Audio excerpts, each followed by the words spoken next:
Hi, this is Joanne Phillips for the U.S. Press Association, and I'm here on this beautiful and appropriate, lovely spring day here in Princeton, New Jersey, and I'm talking to Quentin Kelly, who is the CEO and founder of WorldWater and Solar Technologies, and we're having a momentous occasion today. It's the Clean Water Walk Across America. It's so nice to meet you, sir. Well, thank you. It's very nice to meet you. Today is a propitious day. It's the moment is upon us when this young man is going to begin his walk across the continent.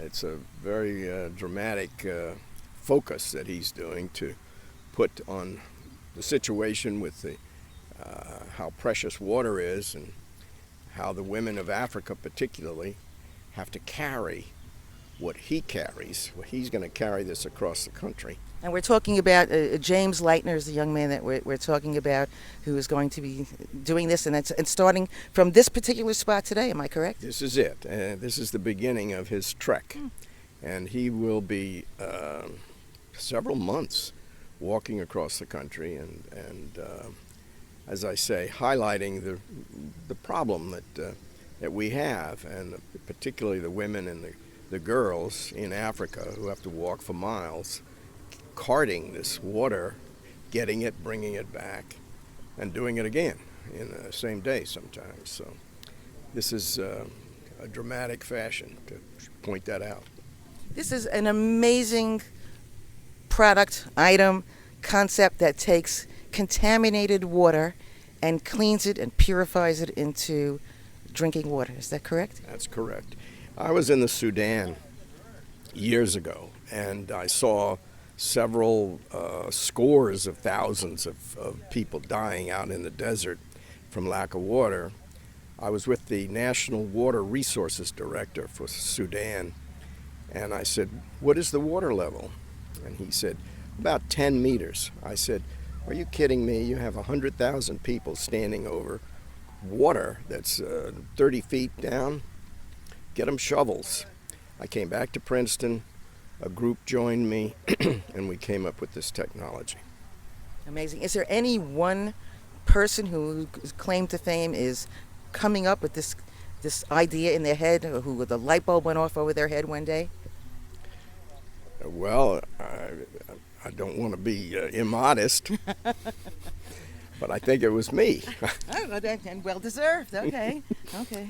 Yeah, I mean, I came back and I saw the head of the aeronautical engineering department over at Princeton, and he said, we just designed and implemented the rocket engine research for the space shuttle. I'll get the same guys. We'll come back and come over to your farm and do it again. So he called them up, and they came over, and we started, and we came up with a whole range now of product, specifically to meet the need where there is no energy. The water's dirty. I mean, in a lagoon like we have out here, the animals will be in it. The people are there bathing. They're taking the water to drink. It's really something. And illness pervades their society. I would say that maybe in many of the societies in Africa, particularly, people work at maybe 65% of their proficiency, but they think that's normal. And if you ask them, what is the sickness that you have, they say, we're not sick, we're fine.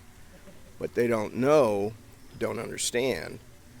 You ask them about the children are fine. Well, do they have diarrhea? Oh, 3 times a day. So this is the situation that I came back from Africa. I've been in 14 countries in Africa, putting some of these systems in. And what we have behind me here, I believe this is a prototype unit, is being small and portable. This is our newest one. It's the Mobile Max Clear. It is capable of cleaning really bad contaminated water in a matter of 2 minutes, and will turn out about 10,000 gallons of clean water per day. That's amazing. It's That's- wonderful. I mean, a village of 1,000 people or 2,000 people, this will handle that. Just one system. It rolls in, and people who have never had clean water ever can have it within a matter of minutes. I'm just blown away at this whole thing, I have to tell you.